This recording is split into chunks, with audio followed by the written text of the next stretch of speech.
Старики, привет! Біз үйдің нанын жейтін адамдармыз, сондықтан үйде нан ашытамыз.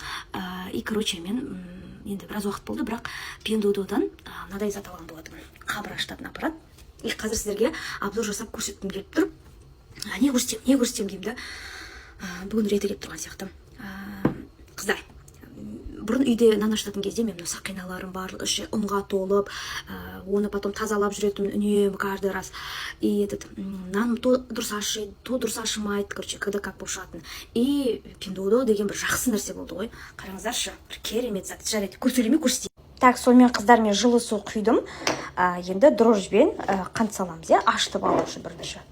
Так, бір қолмен не ұстап тұрғасын, ыңғайсыз болып жатыр, камера ұстап тұрғасын. Так.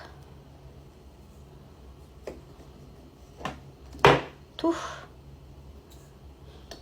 И қант саламыз, кішкентай, чтобы ашу үшін. Так. Қыздар, мен примерно көзбен өлшіп салып жатырмын. И біз кішкене араластырып алдық. И все, осылай где-то бір 5 минуттай тұрсын, чтобы қамыр ашу керек. Ой, қайда қамыр? Ашытқыш жасап аламыз бірінші. Қыздар, вообще рахат нәрсе. Пока аши берем дегенше, потом бұл қамырды айналдырып, нанды ашытам дегенше, басқа шаруаларыңды істеп жүре бересің.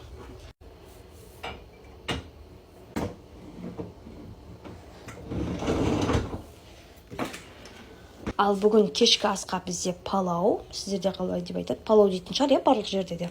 Сонымен қыздар, вот бізде ашыған ашытқышымыз, енді осында біз тұз саламыз, ашығасын.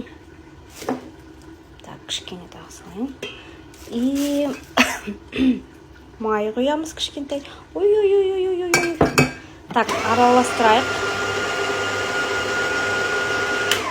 Енді осында су құйсаңыздар да болады, құймасаңыздар да болады. Ұнға қарай. Кейбір ұндар білесіздер ғой, суды өте тез тартып алады. Так, енді. Так, мынау процесс көп уақытты алады қазір. Так, енді мұнда 15 минут немесе 10 минут болады. Айналдырамыз. Крышкасын жабамыз. Қыздар, когда жұмыс істеп жатқанда мынау аппарат су аз деп ойласаңыздар, қарайсыздар да су құюға болады мына жерде крышкасын. И жауып қоясыздар.